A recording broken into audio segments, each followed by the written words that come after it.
Alright, if you clicked on this video, I want you to look at this graph. What the hell happened here? These are vinyl record sales of the past few decades. For years, vinyl was dead. Nobody was buying it. CDs killed it, then MP3s buried them, then streaming made it all worse, and now we're talking AI, the metaverse, and even Neuralink music straight into your brain. And yet, out of nowhere, something shifted. Suddenly, Gen Z, a generation born way long after vinyl was cool, started spending big money on it.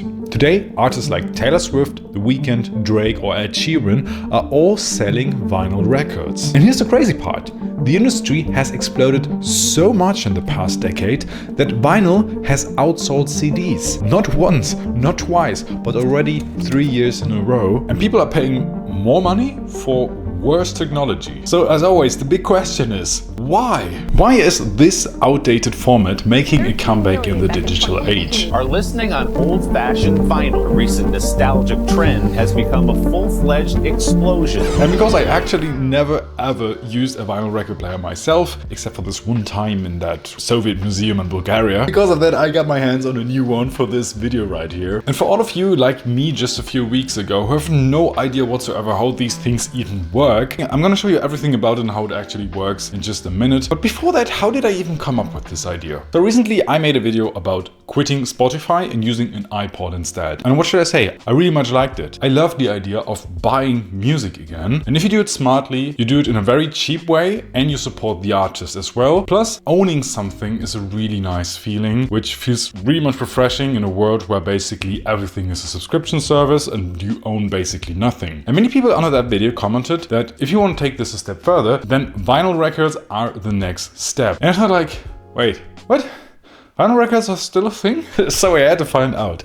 And I'm gonna look at this from 3 angles. From the business financial side, from the fan perspective, and from the swag factor. By that I mean I just want to show you how this thing works. So here's the timestamp if you want to go there directly. First, let's talk business. Let's run the numbers. Remember that graph I showed you earlier? Vinyl sales have been climbing steadily since 2007. But here's where it gets wild. By now in 2025, vinyl outsold CDs for more than the 3rd year in a row. We're talking over $1 billion in revenue just in the US alone. After the 80s and 90s, no one was using vinyl records. It was dead, 100% dead. And nowadays it almost reaches that old glory that it had back then. And the fun thing here is that I did not understand. It's not just old people buying old Beatles records or so. No.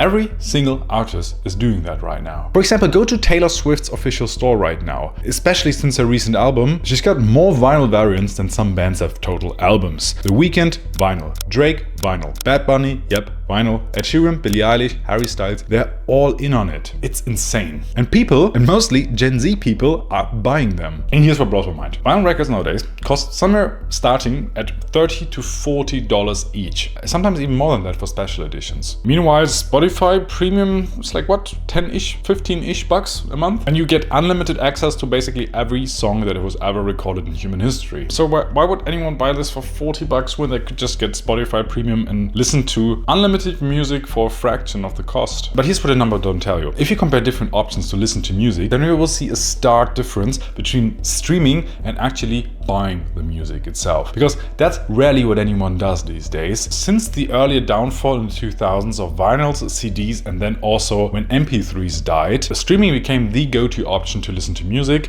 because, as I said, it's just practical. 10-15 bucks, all the music in the world. What many people miss is how much of that money actually goes to the artist itself. Because sure, for you it's dirt cheap to listen to that music, but if you rather look at some smaller independent artists, then it's really worth looking how much money actually lands in their pockets. If you stream a song once, then the artist will get about 0.3 to 0.5 cents, US cents per play. If you would buy MP3s, for example, as I did with the iPod. Let's say you buy a track for $1, then about 70 to 85 cents actually goes to the artist itself. Buy a CD, for example, for $15 and the artist get $5 to $10. But if you, for example, look at vinyl records for about $45 each, then of course we have like huge costs to actually produce this piece of vinyl and plastic. From $45 in sale, $20 to $25 go to the artist itself. And if people buy these things, then it makes so much sense for the artist to sell these as well. But why do people even buy these? So when I switched to the iPod, something clicked for me.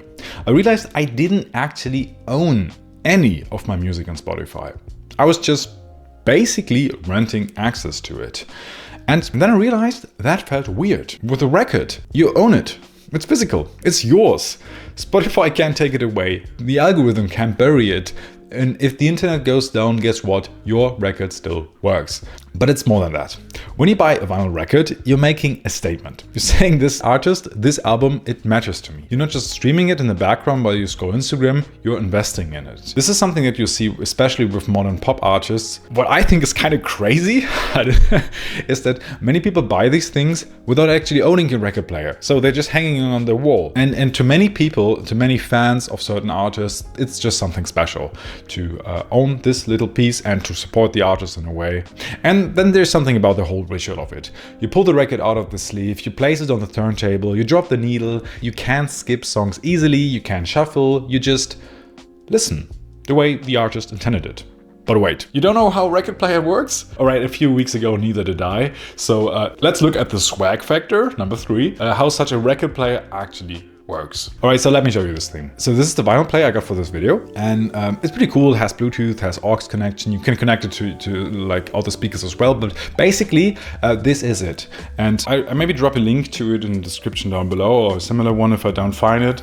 I really like it so far. So it's made out of fabric and wood, has a really nice feeling to it, and you can, so basically you can set up the volume, which is also the on-off button at the same time. So min max, that's no brainer of course. And then you have this speed in which the record actually plays. You see a 33 and a 45.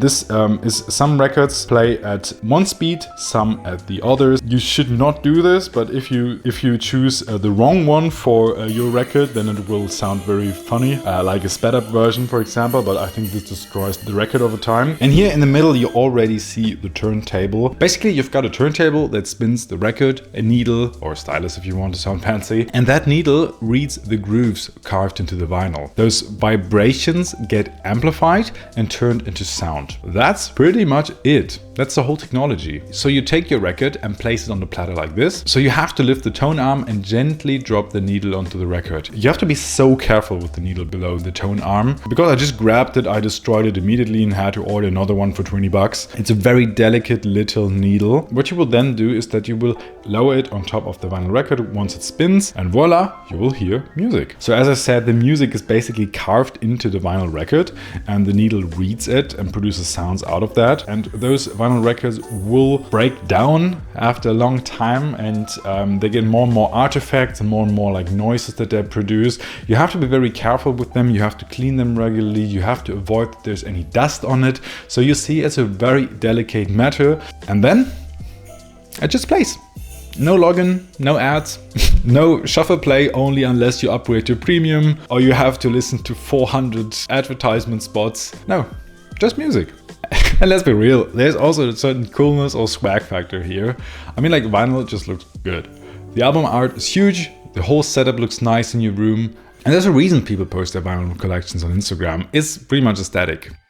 So here's what I really think is going on. It's not just about vinyl, but it's a mixture of wanting to support an artist. It's partly that people are just tired of digital stuff and want to have physical things again, that they want to feel as a fan of something, and that they just think it's cool and is basically a nice hobby to have, which makes you enjoy the music way more. The bigger picture is that we're drowning in content. Infinite scroll, infinite streaming, infinite choices, and somehow having everything makes kind of nothing feels special anymore. Vinyl brings back that scarcity from back then. It brings back intention. You can't own every album on vinyl because it's too expensive. So you have to make a choice. Which album really matters to me and which does not? It's not about the technology being better, but it's about having a better relationship with the things we use. And if you're interested in more retro tech, but want something that kind of fits your day-to-day lifestyle more, then check out this video right here where I reviewed an iPod from 2007 and canceled my Spotify subscription for 30 days to see whether this is hipster nonsense or really much is a better way to listen to your music. Besides that, thank you as always so much for watching and hopefully see you next time.